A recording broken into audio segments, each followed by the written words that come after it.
The Gargoyle is the story of a severely burned man who meets Marianne Engel. She tells him stories of their love in medieval Germany.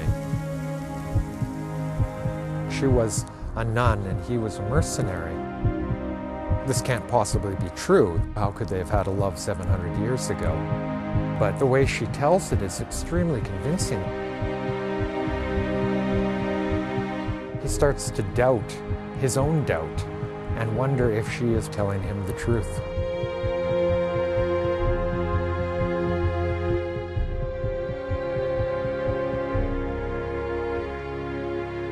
The Gargoyle is a novel about many things, but at its heart, it's a story about love and storytelling. And in many ways, these two aspects of the novel are wound together in a way that they can't be separated. When Marianne Engel arrives in the hospital, she's fascinating to the narrator of the story because she seems to be, at the very least, a little bit odd and possibly schizophrenic.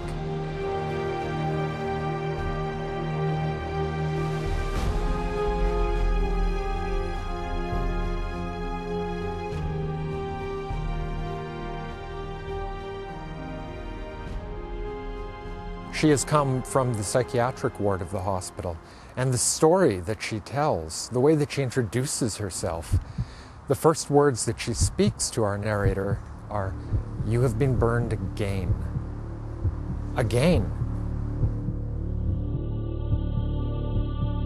Nobody had ever looked at me like this. Not before the burn, and certainly not since. When her lips were almost touching mine, she whispered a word, Engeltal.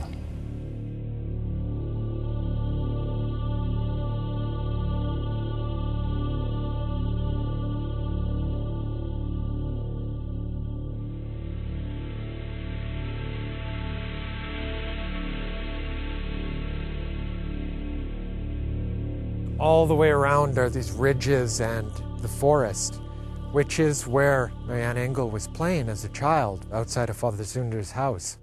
And the landscape, I was perfectly suited for the story and for what was actually true about this area. When you look back, you would never know that at that time, in the 14th century, this was the spiritual center for mysticism in Germany. There were the writings of Christina Ebner and the other nuns. They were famed, they were renowned throughout all of Germany. It is a very unique place and time in German history, and it's integral for the setting and the story of the Gargoyle.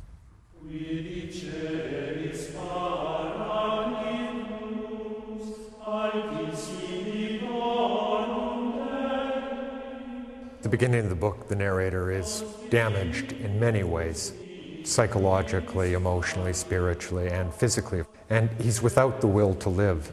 As Marianne Engel tells him the stories, they really are a path back into life for him. Through these narratives, he finds a way back into the real world.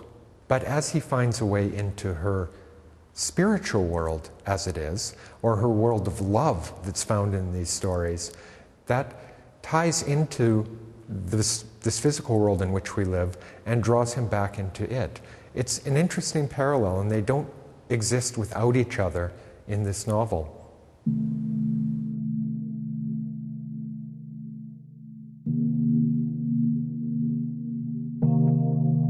When Marianne Engel carves, she begins by sleeping on the stone. She says that she absorbs the dreams of the stone. The gargoyles speak to her and begin to tell her what they need to be. When she picks up the chisel at the end of her sleep, at the end of her preparation time, she immediately launches into a passionate frenzy to draw the gargoyle out. She says that it's as if it's a creature that has been buried in stone under an avalanche of time, and now she must dig this beast out. And all the while, the gargoyle is screaming louder and louder and louder with the instructions until finally the beast is released from the stone.